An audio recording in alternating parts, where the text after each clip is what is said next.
Perhatikan kalimatnya. Ya ayyuhalladzina amanu taqullaha. Hei orang-orang yang telah menyatakan dirinya beriman kepada Allah. Ittaqullaha, tingkatkan takwamu pada Allah. Merencanakan sesuatu perbuatan, aktivitas yang akan kita kerjakan, itu dikategorikan oleh Al-Quran ke dalam bagian sifat takwa.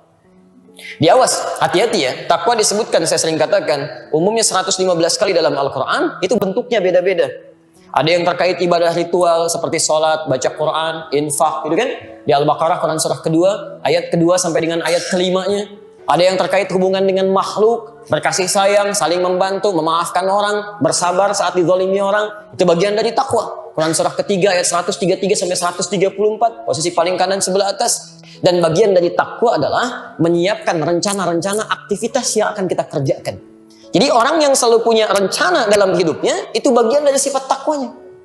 Secara tidak langsung, orang yang tidak pernah punya rencana dalam kehidupannya, nggak punya planning nih, nggak jelas. Ya, besok mau ngapain? Ya, jam 7 ada di mana? Jam 9 kerjakan apa? Dia masih bingung untuk memahami itu. Itu menunjukkan kadar takwanya masih rendah. Jadi Quran itu mengarahkan kita pada sesuatu yang efektif. Kesuksesan yang terencana sifatnya.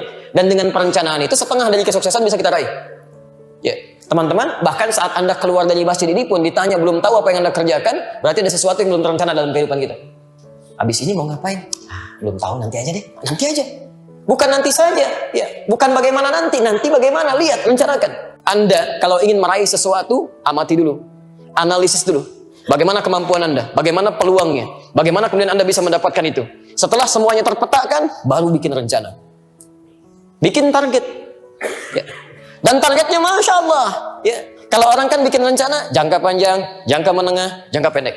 Sekarang ada tambahan, jangka panjang, jangka menengah, jangka pendek, jangka saku. Itu yang tidak bagus. Ya. Jangka saku tuh masukin ke dalam sakunya. Ya. Itu yang tidak bagus. Ya. Nah, Quran tidak. Semuanya positif.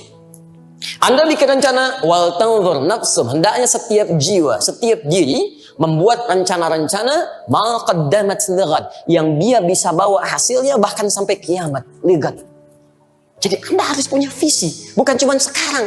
Kalau cuma Anda sekarang belajar untuk mendapatkan dunia, jangankan Anda, orang nggak beriman pun begitu.